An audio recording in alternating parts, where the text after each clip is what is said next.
Ambefaliana tompo kilasy tompoko vavy no anorana ny arahaba amin'ity talata ity.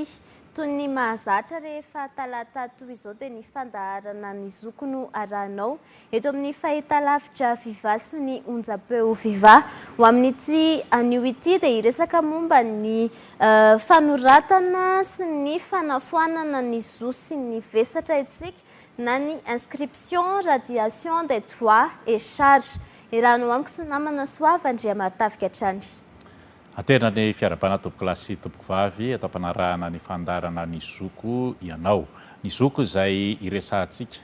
ny trangan-javatra eny anivon'ny fiarahamonina ka iantohan'ny lalàna ny zon'ny olom-pirenena ary iresahana ihany koa ny amin'izay heverina fafepetra takin'ny lalàna mba hisitrahan'ny olom-pirenena izany zony izany. Araka ny nambaran'ny namana farinera zafina zaka teo, ny fanoratana sy ny fanafoanana ny zo sy ny vesatra eo atsoroky ny olom-pirenena amin'ny fananantany no fototry ty resaka ny alina ity ka vahiny telo no nasaina hitondra fanazavana amin'izany. Eo zany ny avy eo anivon'ny sapana raha amin'ny alalan'ny tonian'ny sapana raha eo amin'ny antsoina hoe grandes opérations izay ahitana Rakotondratsy Didier. Eo ihany koa ny tonian'ny rafitra iray na ny division eo amin'ny service des travaux spéciaux zany dia Rakotomananjo Ziona. Ato amin'ny akavanana kosa ahitana ny maître Ramarson Andriamanalina Tantely. Izy dia mpiandraikitra raha eo anivon'ny filakevitra ambony momba fiarovana ny demokrasia sy ny tany tandalana akoatran'ny maha-pahailalana azy moa zany dia hitondra ny fomba mety ho fandraisana fahitany ity rafitra antsoina hoe filakevitra ambony momba ny fiarovana ny demokrasia sy ny tany tandalana ity izy izay no vahiny izay miatrana eto amin'ny trano fitenenana amin'izao alina izao dia iresahantsika momba izay lohahevitra efa voafaritra izay. Melohan'ny dirantsika ao anatin'izay lohahevitra izay dia tsara angamba ampahafantarina aloha maître Ramarson Andriamanalina Tantely hoe inona ilay HCDDED, inona no asa sahanina ao anatin'izay vondrona izay? Voalohany dia miaraba ny mpijery ny Viva. Ny HCDDED dia rafitra anankiray izay voalaza ao anatin'ny constitution amin'ny article 43 dia rafitra mahaleo-teny izy io izay misahana ny mikasika ny fanajana ny demokrasia sy ny tany-tandalana. Mamelana arô anazava fohifohy fotsiny satria rafitra vaovao moa izy ity dia anazava fohifohy somary aingana mahakasika ny HCDDED. Misy mpikambana sivy zany ao anatin'ny HCDDED izay ny anankiray moa zany dia notendreny ny filoham-pirenena fa ny ambiny ny anankivalo kosa dia tamina fifidianana manasolotena anankiray ny Sénat, ny Assemblée nationale, ny haute cour constitutionnelle, ny cour suprême. Dia manana solotena anankiray koa ny ordre des journalistes, dia manana anankiray ny solotenan'ny ordre des avocats, dia misy ihany koa avy eo amin'ny CNDH dia zay anankivalo zay dia mahaleo-tena. Zay zany ny mandrafitra ny HCDDED. Ny andraikitra ny HCDDED moa araky ny lalàna napetraka dia arak'izay anarana zay hoe au Conseil pour la défense de la démocratie et de l'état de droit dia misahana indrindrindra mikasika ny fanajana n'io demokrasia io. Ary ny zavatra tena lehibe dia le hoe fanajana ny tany-tandalana. Ka izay tany-tandalana zay dia masahana zavatra marobe zay tany-tandalana zay na eny amin'ny rafitra rehetrarehetra zay azo jerevana n'izay hoe fanajana ny tany-tandalana zay na any amin'ny fitsarana na eny amin'ny fiarahamonina na iza dia afaka manantona ny HCDDED zay manana olana mahakasika an'izay fanajana ny tany-tandalana zay, mahakasika ny demokrasia, ny fanajana ny demokrasia, na resaka fifidianana io, na resaka fitsarana io, na resaka ninninona zany ka mahakasika an'izay le hoe fanohitohanana ny demokrasia sy ny tany-tandalana zay dia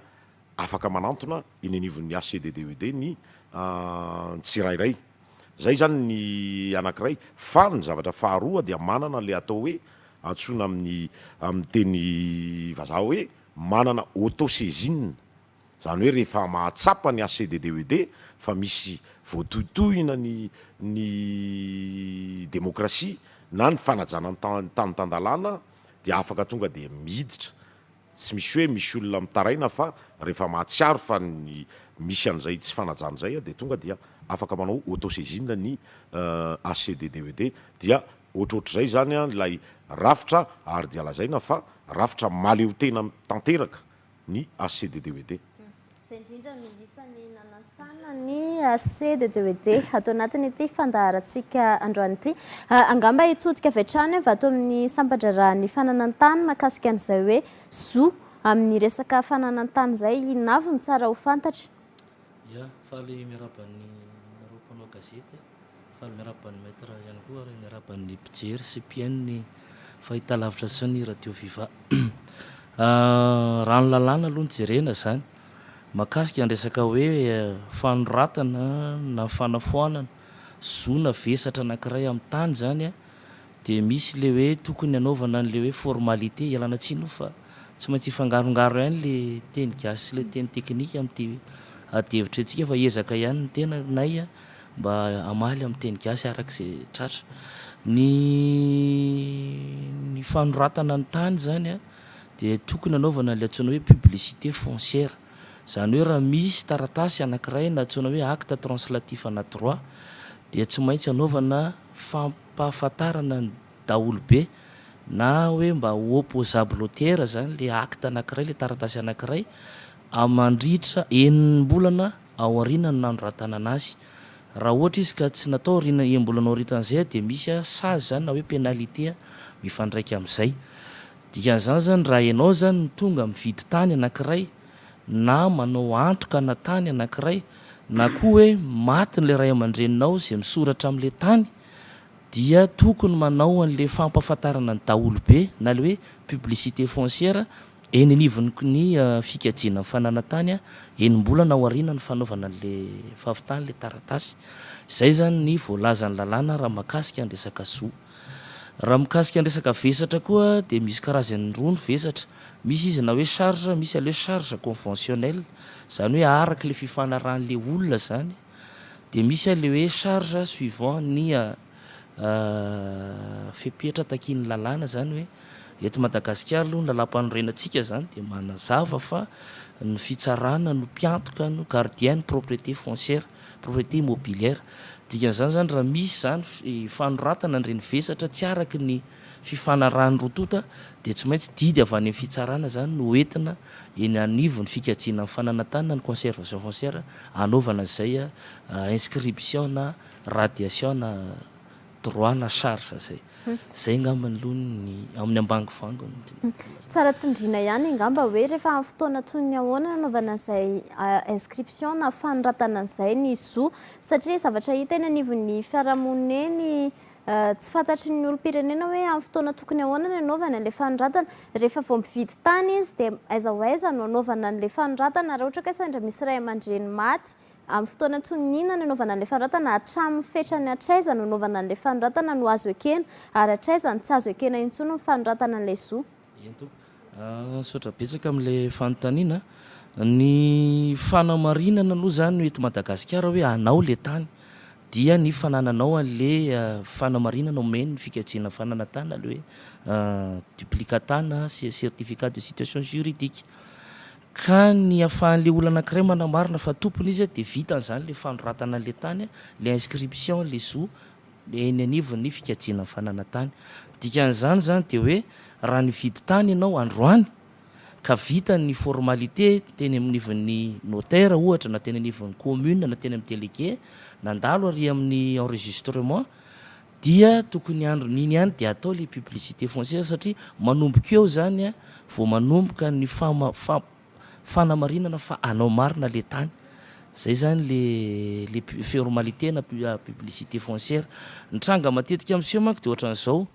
misy olona zao ohatra nanao fifampivarotana tany izy tamina olona anankiray de le olona nividy ale tany a noho ny fahaseranana noho ny fivezivezena zavatra maro samihafa ny antony maro samihafa de tsy vita n'le fanoratana n'le tany teny anivon'zay publicité foncière zay tena anivo fikajiana fanana tany matampoka raha le olona tonga am'izay le zany any teoriana amiteny ity fanoratany ty ane ka tsy nampahafantariny ray aman-drenay akory fa maninona zay no tsy maintsy anaiky an'ity satria tsy mikorira le publicité foncière za noho ny tsy fahavitana zay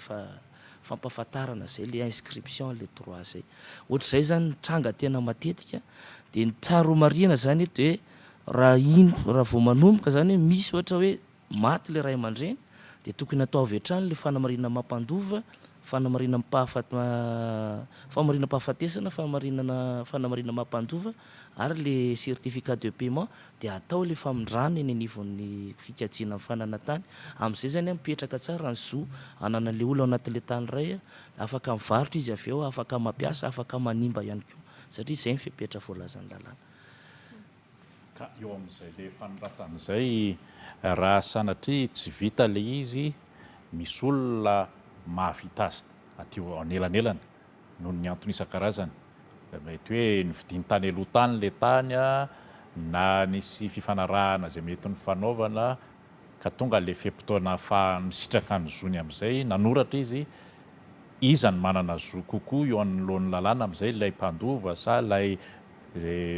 nitondra taratasy teorina ia mahakasika an'ireny a de ny fitsarana aloha zany no tsy maintsy anatona an'le olona satria matetika ampiseho tena tranga hita amin'ny asa andavanandro nivo fikajiana fanana tany de hoe namidy le olona taminao aloha le tany de teo anelanelany teo indray a namidy le olona indray amina olo-kafa zany hoe misy andrena antsona hoe double fonte zany misy triple fonte ary izy indraindray de reny zany a tsy maintsy hoentina eny anivon'ny fitsarana na de efa nisy ara le fanoratana le tao anatin'le fikajiana hoe efa le olona le mpividy fanorono no voasoratra ato anatin'ny fikajiana fanana tany de andraikitry ny fitsarana rehefa avy eo no miteny hoe foanty fanoratana nataonareo tya fa ity no manan-kery na azomina amin'ny anaran'ity vidy fanorono ty le izy fa misy didim-pitsarana zany zay zany le zavatra mariana hoe rehefa mahakasika andresaka zo zany no foanana de tokony miditra foana ny fitsarana zany trasy any matetika moa iainana sy mitranga zay hoe fanoratana zo zay fa indraindray a ty lay vesatra ty io mbola sarotsarotra amintsika koa satria tsy de nahazatra loatra nefa mpitranga ihany koa izy io zany hoe misy sarotry am'le tany inona no endrika mety isehoan'izay vesatra zay ia ozaraiko roa ngambany raha ohatra hoe resaka vesatritsika misy zany aloha amin'ny voalohany misy an'le hoe fangatahana reny tanympanjakana reny rehefa mangataka tanympanjakana zany ny olona anankiray de mety misy vesatra ampiarahany fanjakana azy am'le tany rehefa omena an'le olona le titre ohatra resako am'izany zao de hoe mety misy zao hoe fepetra manokana voalazany lalàna tsy maintsy taterahan'le olona raha ny lalàna valo sorariva ohatra 720 zao de mazava hoe raha voatany mihoatra ny 10 hektara dia tsy maintsy misy boky nandraikitra ampiarahana n'le fifampivarotana zany hoe misy vente avec hoe cahier de charge filazantsika azy ny fepetra manokana zany araka le voalazan'izay lalàna zay de hoe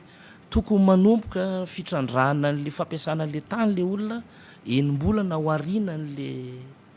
aorianan'le fahazahoany an'le titre zany de mampiasa an'iny izy mandritra ny 5 taona na mandritra ny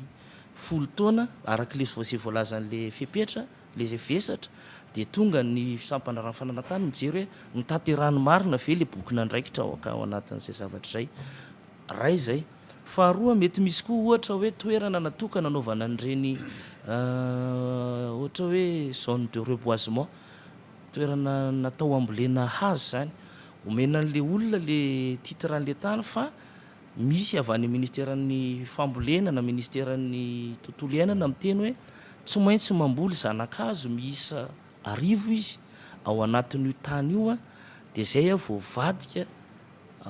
définitif le titre aoriana fanataterana andreo fepetra reo de rehefa zany tonga zany le fotoana anatanteran'le olona anazy am'resaka tampanjakana resako tonga zany le fotoana navitan'le olona le fepetra takele lalàna de mangataka andray izy fanafoanana n'le vesatra na le hoe inscription radiation le charge ao anatin'le tany ray zay faharoa misy koa le atsona hoe amin'ny fitantanana ny tanympanjakana ihany misy an'le hoe tsy omenan'le olona le tany tsy ho amidy aminy fa mpanaovina fampanofana ohatra hoe bail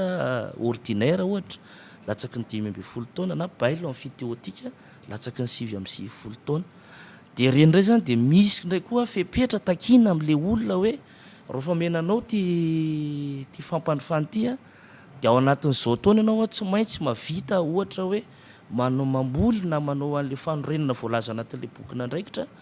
ny 30 isan-jato ohatra mety hoe ny 100 isan-jato anatin'ny 2 taona na arakaraky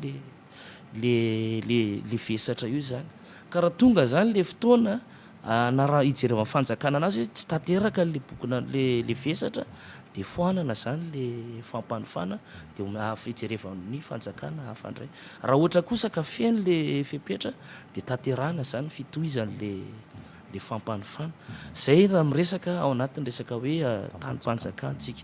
fa raha ohatra kosa hiditra indray anatin'le hoe fanoratana le vesatra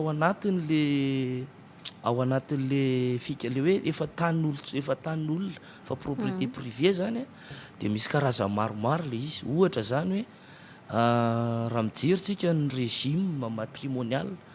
taloha zany ny malagasy misy an'le hoe kitay telo andalana ohatra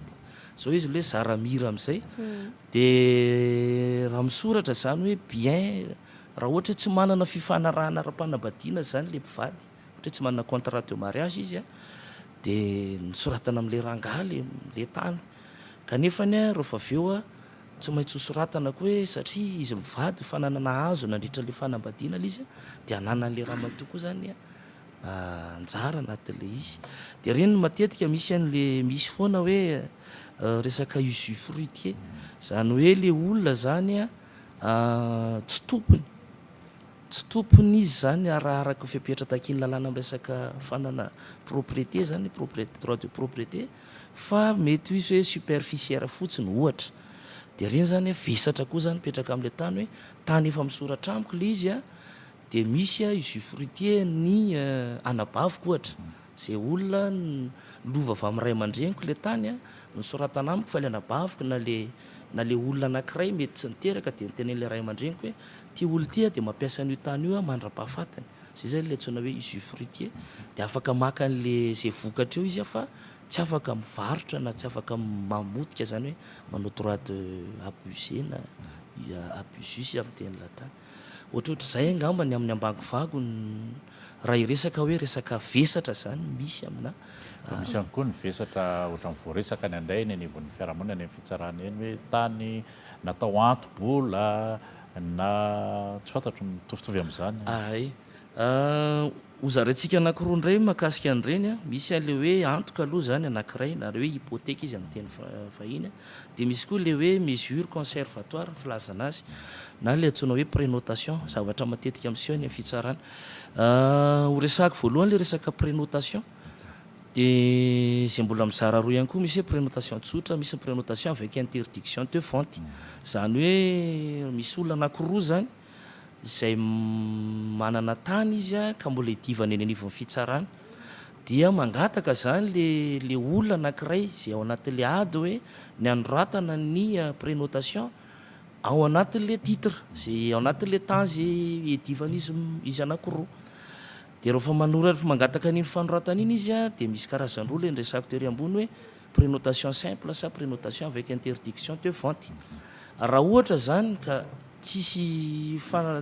tsy afaka mbola afaka mivarotra le izy zany hoe mbola tsy raikitra zany mamesure conservatoire anazy ka namidy le olona le tany kanefa ny izy le nanolotra le prénotation no maresy avy eo any le tribunal de fona ho azy zany le fampivarotana tato araka le droit de suite moa zany filazantsika anazy lanatsiny foana ho am'le teny mifangarongaro satria tena sarotsarotra ihany le mandika anazy zay ny anankiray am'le resaka prénotation fa le resaka antoka indray zavatra tena betsaka mpiseho io ny antoka zany de hoe nisy ny fifanoratana findramam-bola tamin'ny banky nataona olona tompona tany anankiray. Ny banky moa araka le lazaina azy dia mitady antoka izy. Misy karazany maromaro le antoka, misy hoe mobilier, io moa tsy andraikitra ny fananatany zany, manao andrainy ohatra hoe tomobile na hoe entana ao an-trano, fa hoe mety hoe misy tany koa tafiditra anatin'le izy.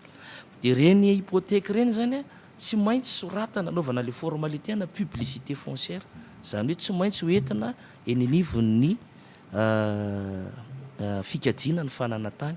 Ka voalaza ao anatin'le fifanarahan'le mpindram-bola sy le mpampindram-bola fa tsy azo kitihana io tany io mandritra ny fotoana rehetra isiny le fifanarahana, ohatra hoe 9 volana 4 volana arakaraka le fifanarahantra zareo. Dikan'izany zany raha ohatra ka maty le olona tompon'le mpindram-bola amin'ny fotoanan'le izy dia misy koa le principe an'le universalité na patrimoine. Le mpandovan'le olona zany rehefa mandray ny patrimoine, mandray n'le lova, dia sady raisina le zo no raisina koa le vesatra. Zany hoe mety hiteny zany le mpandova hoe fa ahoana tsy fantatray akory ty fanaovana antoka ny tany ny tranonay tiako, ahoana no lasa amin'ny banky le izy, nefa le izy efa voazava fa nampindrana amin'ny indram-bola le olona ary voasoratra fa tsy azo kitihana io dia manaraka le principe andresana le resaka universalité na patrimoine teo. Dia eo foana moa zany rehetrarehetra zany matetika tsy maintsy, tsy hoe matetika fa tsy maintsy voalaza lalàna hoe ny fitsarana ny mamoaka didy hoe manao na procédure na saisie immobilière, dia reny no tanterahany aty amin'ny fikajiana fananatany. Antany amin'ny maître ako avy hatrany amin'izay tranga zay, ianao moa teo manamarika ny amin'ny hoe isan'ny tranga piseho ao anatin'le rafitra zay mety solonao teny eto ny olana amin'ireny hoe fifalanana fananatany sy namandreny, izy nilaza teo amin'ireny antoka sy ny sisy reny, mba afaka milaza ve fa efa tonga any aminareo ny amin'ity filakevitram-bola fiarovana demokrasia sy ny tanotanàna ity izany olana piseho amin'ny lafin'ny fananatany sy ny vesatra amin'izany tontolo izany. Mahakasika an'izay dia eny avy hatrany ny valiny, zany hoe efa manomboka fantatry ny olona ny fisin'ity ACDDED ity, ary lazaiko eto zany fa ny akamaroany ny fitarainana tonga eny amin'ny ACDDED dia olana amina fananatany na olana mahakasika na ady tany, zay rahantsika malala na ny avy eo amin'ny domaine ary mahafantatra an'izany hoe ny ady madio be indrindra eny amin'ny fitsarana amin'izao fotoana izao, efa naharitra zany efa ela be dia ny ady tany be indrindra na ny section fotsiny ary dia misy section efa 3 na 5 izy zay, 3 zany ny sous section amin'ny fitsarana mahakasika ady tany, zany hoe misy ady tany isan'andro maraina sy hariva ao amin'ny fitsarana. Dia ny ao amin'ny ACDDED arak'izay lazaiko zay hoe mahakasika mihitsy ny ady tany ny tena be dia be, ka zay no mahatonga milaza hoe misy zavatra tokony hazavaina arak'izay ny voalazan'ny tompony andraikitra amin'ny fananatany zay betsaka ny tokony zavatra hazavaina amin'ny mpiaramonina, amin'ireo olona rehetrarehetra eto Madagasikara. Everiko fa mety manana tany daholo ny olona eto Madagasikara dia misy problème io, dia tsara mihitsy ny fandarana ohatr'izao hoe mba ahafahana manazava le zava-misy hoe ohatry ny ahoana zany mutation par décès, ohatry ny ahoana zany prénotation, hypothèque etc. Zareo amin'ny domaine moa no tena havanana amin'izay fa dia zay no lazaiko hoe efa tonga eny amin'ny ACDDED io resaka problème na fananatany io, fa nyzany hoe ny zavatra tiako ampahafantarina fotsiny ny mpieno ny ACDDED dia tsy mamoaka didy mpitsarana, tsy afaka mi-interpréter didy mpitsarana, fa entina andraisana fotsiny ny fitarainana. Tsy kely zay le hoe hoentina eny anivon'ny ACDDED ny fitarainana, satria misy mission apetraka ny lalàna ho an'ny ACDDED, dia zany hoe tsy maintsy mamaly an'iny ny ACDDED, afaka mangataka communication moa zany, maka ny communication zany hoe mangataka zay pièce na document everiny fa ilaina ao anatin'le mission napetraky ny lalàna amin'ny ACDDED ny mpikambana. dia afaka mandinika ny raharaha dia afaka mame tolo-kevitra zay ny tena tsara ho fantatra hoe tolo-kevitra any amin'ny sapan-draharaha rehetrarehetra zay voakasika ilay fitarainana na ny fanjakany zany na ny fitsarany zany ninninona zany a tonga fitarainanao dia afaka manao a recommandation afaka manome avis dia raha ohatra hoe eny anivon'ny fitsarana ny voalazany lalàna ao anatin'ny lalàna zay mahakasika ny ACDDED dia afaka milaza ny fitsarana izy hoe mba hafanganiny ty raharaha ty satria raha malala fa misy an'lay lenteur zay efa everina hoe ohatrany hoe tsy tokony ho izy zany hoe mihoatra ny tokony eritreretina anaovana an'le raharaha dia afaka manao an'izay ny ACDDED hoe misy ka tonga ety aminay a mahakasika ny zavatra ohatr' zao a zay mba mangataka mba hafanganina ny mahakasika n'io raharaha-pitsarana io dia ohatrohatr'izay zany ny andraikitra sy ny mission napetraka ho ataon'ny ACDDE ary zay voalazany lalàna zay a dia io ady tany io a efa tonga eny aminay io izy io Iverinako kely eo amin'ny resaka vesatra teo satria zavatra mitranga amin'izao fotoana izao ny resaka fanalana ny olona amin'ny tany ao anatin'izay ny siny ilay hoe fanonerana. Rehefa misy an'izay vesatra izay ve tsy tokony sitraka an'izay fanonerana izay ireo olona tompon'ny tany izay nanaovana antoko ireo sa manahoana ny fitrangany? Ia, raha ohatra zany izy ka tafiditra ao anatin'le hoe expropriation pour cause d'utilité publique le vesatra dia raha ny voalazany lalàna aloha zany dia rehefa mivoaka le arrêté de cessibilité zay matetika moa izy io miaraka amin'ny décret déclaratif d'utilité publique foana dia tsy tokony izy tsony zany a plus value na moins value hiditra amina tany anankiray frappena DUP ahoana re zany anazavana an'izany ohatrany hoe tsy tokony izy tsony zany zo sy vesatra mitombo ao anatin'le toerana zay voalaza fa anaovana tetikasa natao ampiasain'ny daholobe raha ohatra zany le tany anankiray ka misy antoka amin'ny banky ohatra dia ny fifanarana nataon'le olona sy le banky mety hoe enina amby telopolo volana ka roa volana tao aorianan'le fifanarana no mivoaka le DUP dia tafiditra ao anatin'le antsoina hoe bénéficiaire zany a le banky amin'le fanaovana an'le indemnisation ino filazantsika anazy amin'ny teny gasy fanoherana dia jerena tsy maintsy jerevana ihany nefa ny ariary amin'le hoe fanamarinana le hoe certificat de situation juridique hoe misy voalaza ao anatin'le fifanarahan'le olona anankiroa ve hoe raha tonga ny misy ny filan'ny fanjakana an'ity anaovana tetikasa isoimbonana dia inona ny fepetra fa raha tsisy moa izy dia tsy maintsy manaraka n'le zavatra voalazana lalàna hoe le olona tompon'le tany a no tokony sitraka n'le fanoherana fa noho ny fisiny le antoka zay fanarahana izy rotota dia tsy maintsy misy ny fanisorana le vola ny fanarahana ho an'le mpampindram-bola fa matetika koa nefa ny zavatra misy rehefa misy expropriation ohatran'io hoe le olona misoratra ao anatin'le titre na ao anatin'le cadastre tamin'ny 1950 efa tsy izy tsony eo zany hoe efa olo-kafa mihitsy no ataontsika hoe nanajary zany le toerana dia amin'ireny zany ny fanjakana dia mijery foana hoe sady évaluena aloha le fanorenana zany hoe inona natao le olo ambon'le tany na dia tsy izy ary ny tompon'le titre zay zany tsara homariana koa mba mpahafantarina be sy maro hoe le olona mipetraka eo amin'le tany zany dia mahazo foana ny indemnisation na dia olona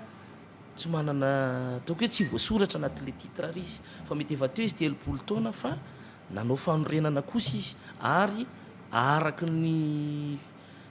ny fiarahamonina moa zany nipetrahany teo hoe tsy nisy ny olana tsy nisy ny korotana nandritran'izay fotoana izay fa izy fotsiny tsy tompony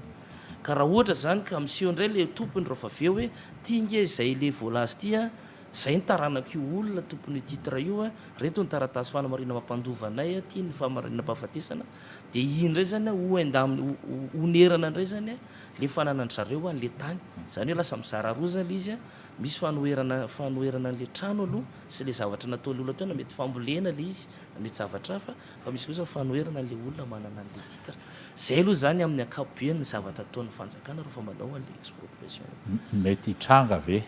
amin'izay resaka fanoneran'izay hoe sy le hoe nisy vesatra hoe antoka le tany mety hitranga ve hoe kely nolay vola sandanantoka no sandan'le fanonerana zany hoe tsy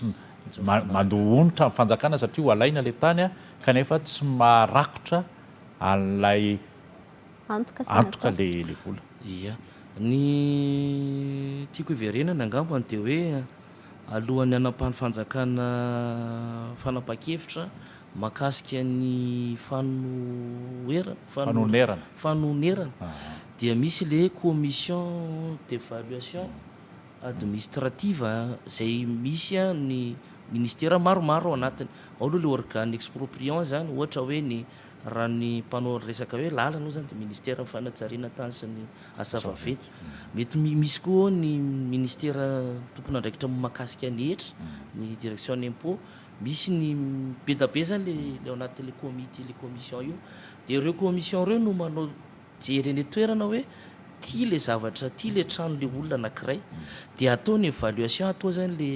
le hoe zao zany tokony onitra omena an'ity olona ity ka miankina am'izay fanapa-kevitra iny comité iny zany no mamaritra hoe raha ty trano ty a de zao ny tomba ambidin'ity trano anankiray ty na ty tany ty a zao mètre toa zao ariary a isaka mètre carré no onitra omena an'le olona mipetraka tompon'le tany de zavatra mety izy zany hoe mety misy olona nindrana vola amina miliara maromaro nefany a tsy mifandraiky am'izay no onitra omena anazy zany rehefa mandeha le tetika azy ka iny moa andraikitry ny any am'le mpampindram-bola indray zany hoe tsy niasa tsara ve le mpijery an'le izy nanao ny évaluation tam'izany hoe ahoana kosa moa raha trano efitra roa ve no angatahana vola 100 tapitrisa ariary ohatra de omenao an'izay ka tonga ny filan'ny fanjakana azy anaovana tetika sy ampiasain'ny daholo be de mety 10 tapitrisa no onitra omena azy de zay moa zany risque anatin'le fifanarahana zany zavatra mety misy ia efa mandeha ihany ny fotoana ao amin'ny tapany faharosika mbola iresaka ny momba ny ODOC omenay ray minitra avy hitenenana aloha ianareo mirahalahy zay vahiny ny resaka momba ny fanoratana sy ny fanafoanana ny zo sy ny vesatra atombokantsika ato amin'ny maître anoizako an'le zavatra nresany tao amin'ny fananatany teo a hoe ino ny ifandraisan'izay zavatra rehetrarehetra voalazy zay a raha mahakasika ny ACDDED manokana dia tena tafiditra ao anatin'ny mission ny ACDDED mihitsy a ny fanarahana an'ireny zoan'ny olombelona ny olona ny manana tany a sy ny sarambabe-bahoaka raha ohatra ka mahakasika fotsiny an'le hoe expropriation pour cause d'utilité publique dia andraikitra zany hoe mission apetraka ho an'ny ACDDED mihitsy a ny mijery lay fanatanterahana n'lay expropriation zany hoe nisy fepetra zay voalazany lalàna indrindrindra moa io le miteraka resabe le hoe enquête de commodo et in commodo dia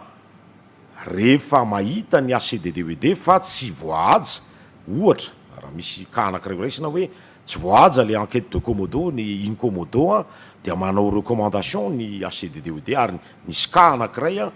nilaza ny ACDDED na ny émettre ny avis zany hoe nandefa ny heviny hoe ajanony aloha le izy a fa aloha mifanantona dia nanaraka ny andany sy ny ankilany nanaraka ny fanjakana hoe bon aloha ary manatona ambony latabatra ka io a dia tafiditra ao anatin'le hoe fanajana ny tany-tandalàna zany hoe rehefa voahaja daholo lay ambara tonga le pitsopitsony nahatongavana any amin'le expropriation pour cause d'utilité publique satria soiombonana le izy dia afaka miroso fa io moa ia raha malala hoe misy registre ametrahan'ny olona ny observation na ny fitarainany hoe azo atao ve eto amin'ity faritsy ity le expropriation manahoana raha par rapport am'le zavatra efa misy eto am'le ataony fokon'olona lay expropriation ve ahitany daholo be tompontsoa sa par rapport zany hoe manoloana am'lay zavatra ataon'ny fokon'olona eto izy any manandanja kokoa ohatrohatr'izay lay enquête de commodo incommodo ka ao tafiditra ao anatin'ny mission zay apetraka amin'ny ACDDED mihitsy ny fijerevana an'izay zay tsy ny ACDDED kory no anapaka hoe azo atao io na tsy azo atao fa recommandation no ataony dia mametraka izy hoe raha ny fijerinay ny lalàna raha ny fijerinay l izy zao ny hevitray dia memetre avis zay tena misy lanjany be deaibe ao amin'ny fanajana ny démocratie satria resaka vahoaka le izy indrindraindrindra ny resaka fanajana ny lalàna na ny tandalana hitotika ato amin'ny sampadrarano fananantany iny tomboka mahakasika indray le hoe resaka inscription na radiation na droit na charge aloha de tokony atao foana le zay formalité na inscription na publicité foncière zay ny antony manko de tsotra hoe raha misy olona anankiroa mifanaraka fa ifampivarotra tany dia manakiry avy hatrany ny fifampivarotana raha vantany vo nandray vola izy ka nanosony izy roa tota fa mba mpanakiry anazy ho an'ny rehetrarehetra zany de tsy maintsy atao le hoe publicité foncière de atao le inscription na droit na charge any amin'ny ivony fikajiana ny fananantany zay zany voalaza an-dalàna ary tokony atao iny enim-bolana ao arinany fifanarana zany hoe fampivarotra tany le olona de vita daholo mifandraisana vola vita nrehetrarehetra dia tokony hoentina zany embolana ao arinan'le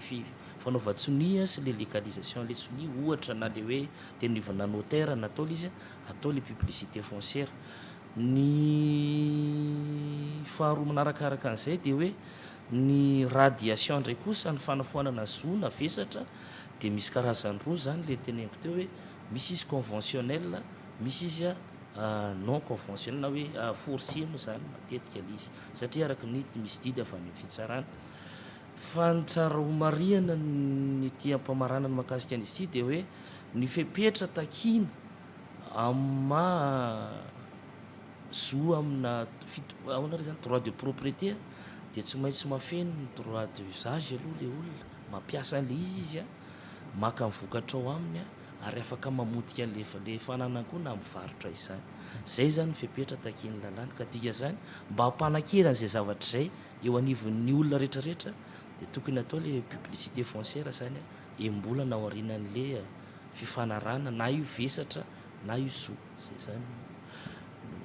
mafana mariana oentinay moan'le vahoaka manaraka an'le fandarana nazava zay hitodika ato amin'ny sampandrarany fandrafesatany amin'izao fotoana izao misy ny fanatanterana andreo karatany faobe titre ao anatin' izay fanatanterana izay misy ny tranga hita eny anivon'ny sampandrara eny hoe lasa misy ny vola mihoatra takina manahoana ny momba izay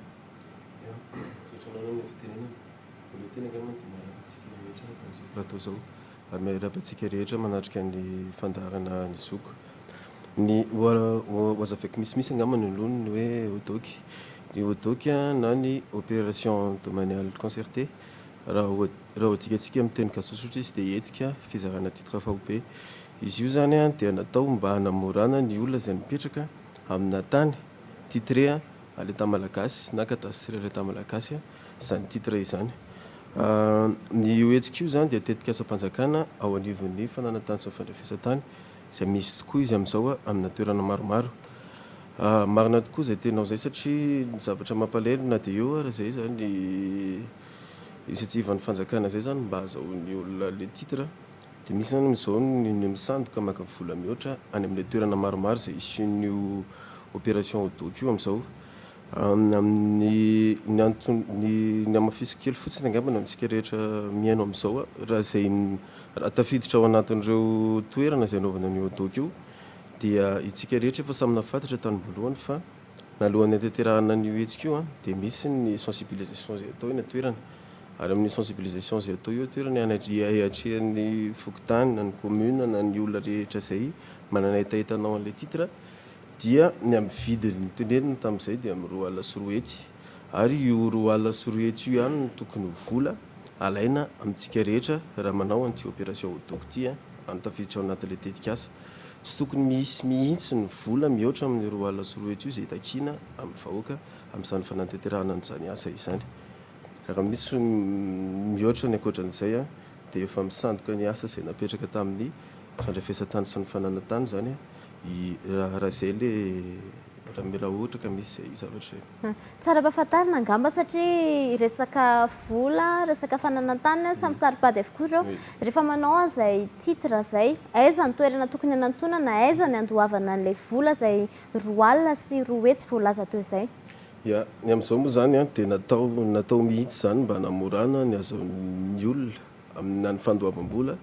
na ny fidinana toerana ny fanaovana ny titre sy ny bornage. Raha ny aty amin'ny ivon'ny fananantany sy ny fandrafesatany dia ny fangalana ny vola dia eny toerana ihany eny amin'ilay site zany anaovana an'ilay hodoky ary amin'izay fotoana andohavan'ny olona 2 alina sy 10 hety zay dia misy ny rosia mazava tsara afaty misy ny fitomboka mazava tsara ara-panjakana zay endreketanay amin'ny rahalahy zany omena ny olona iny rehefa midina eny toerana zay aveo manantanteraka ny asa dia le olona no mampiseho anay ny rosia aveo hoe ity ny rosia anay nandoavana vola avy mampiseho ny rosia iny izy dia manomboka amin'izay ny fandrefesana ny tanina zay izy ihany mamaritra satria iny moa zany amin'ny mahatany-panjakana izay nahatsariany azy dia izy ny mahafantatra ny fanatsariana izay nataony ary ny fanatsariana izay nataony dia iarahany manodidina rehetra manaiky fa io tokoa no hatsariana hatramin'izay midina izay io mandrefy maka ny refiny tany sy ny zavatra rehetra misy eo amboniny ohatr'izay zany izy ny fanateterana ny asa misy ve ny badge ohatra ahafahany mamantatra hoe tsy olona ty tokoa le tokony handray an'ilay vola satria tenenao teo hoe eny an-kianja mihitsy no andohavana an'izy dia ahoana fomba ahafantarana hoe tsy le mpisandoka ty manoloana anaty na le mpisandoka ty manoloana anaty anisan'ny detakely adiniko mihitsy nolazan'izay mialoha satria misy tokoa ny badge na ny fampahafantarana ny mpiasan'ny fananantany sy ny fandrafesatany raha andeha hidina eny toerana akan'izay vola izay dia izay badge zay no tokony ho verifie raha misy zany ny olona ty aoriana misosoka ka milaza hoe sao dia iny zany no entina manamarina fa hoe mpiasan'ny fananantany tokoa izy mialohan'izay nefa alohan'ny hidinana izy eny toerana anangonana amin'ny vola dia efa misy ny sensibilisation mialoha zay efa fantatro ny fokotany sy ny olona rehetra zay concerné dia fantatra an'ilay projet ka aorinan'ireny olona izay naseho tamin'ireny sensibilisation reny dia tokony tsy hisy tsoa ny olo-kafa ty aoriana akavola aminazy raha ohatra moa zany hoe sanatrika tsy mahazo rariny le olona mety averina aminy ve le vola sa iny dia janany fanjakana ya misy koa ny ka hoe tsy mahazo rariny le olona misy ka anankiroa izy io mantsy matety pitranga ny voalohany rehefa midina eny toerana avy nandovola izy midina eny toerana ka misy ny doléance ataony manodidina azy hoe tsy mety ny fanatsariny dia jana ny dossier aloha voalohany indrindra satria amatany-panjakana azy mantsony izy zany mipetraka eo nefa raha ohatra hoe misy olona misosoka tamika manao opposition amin'ilay tany dia tsy afaka ataony mihitsy ny manao ny dossier dia faharoa manarakaraka an'izay misy koa hoe ile ao anatina terrain titre l'état le izy ohatra ka misy mihoatra ao anatin'ilay tany voafaritra ny tany-panjakana izay eo anaovana an'ilay hodoky iny izy dia tsy afaka alefa koa ny dossier amin'izay ka anankiroa zay tsy maintsy averina ny volany izay ihany koa no entsika mamarana ny fandaharana amin'ity talata ity ampatsahivina ny lohahevitra ndrasantsika teto fa ny fanoratana sy ny fanafoanana ny zo sy ny vesatra mialohany amin'tina ny namana soavandriamartafika ny fandaharana tamin'ity an'ity dia andeha aloha sika anaraka ny fampahafantarana ny BMTT izay mpanohana nyity fandaharantsika ity.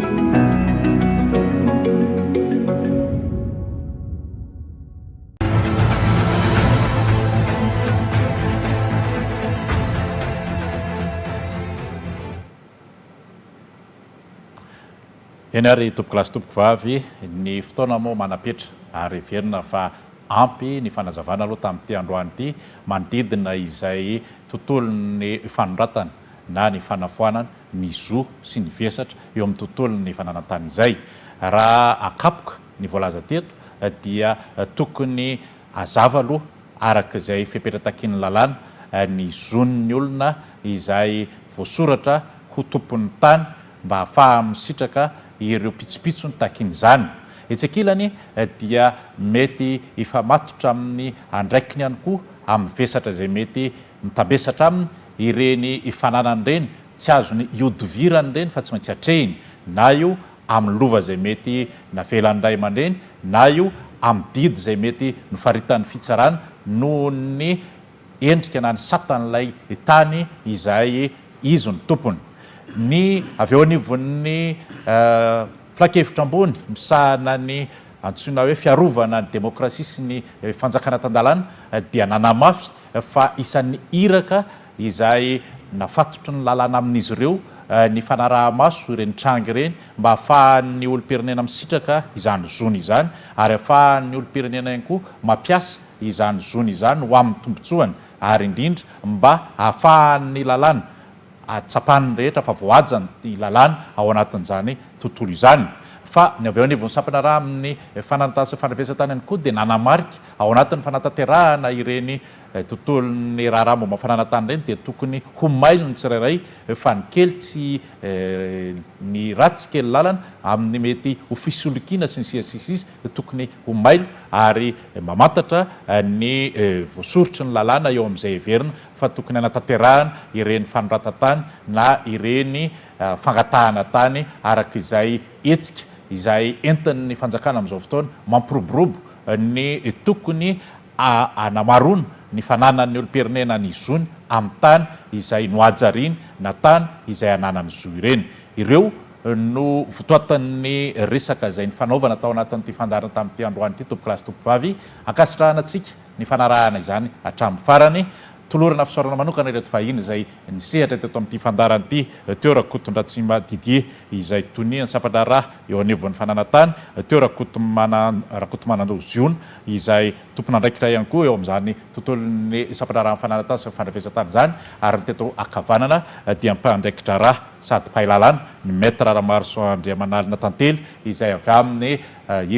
filakevitra ambony momba fiarovana ny demokrasia sy ny fanjakana tan-dalàna. Ankasitrahana torak'izay ihany koa ireo teknisianina rehetra niarana molavola ity fandaharana ity ka nahatonga ny sary sy ny feo tany antokatranotsika rehetra tany. Ampatsahivina ihany koa isika rehetra mpanaraka ny fandaharana ny zoko fa misy ny roy ahafahantsika mifanerasera eo ny FB ny zoko ary eo ihany koa ny mail ny zoko viva 2019@gmail.com ary eo ihany koa ny laharana maitso 770 izay ahafahantsika mifandray eto amin'ny fandaharana ny zoko. Ankoatra ny resaka momba ny fananantany rehefa talata toy izao dia arahanao ihany koa ny fandaharana ny zoko isaky ny alakamisy iresahana ivelany fananantany io ny resaka momba ny zon'olombelona izay ataontsika koa atao anatin'ity fandaharana ny zoko ity. Veloma tompoko.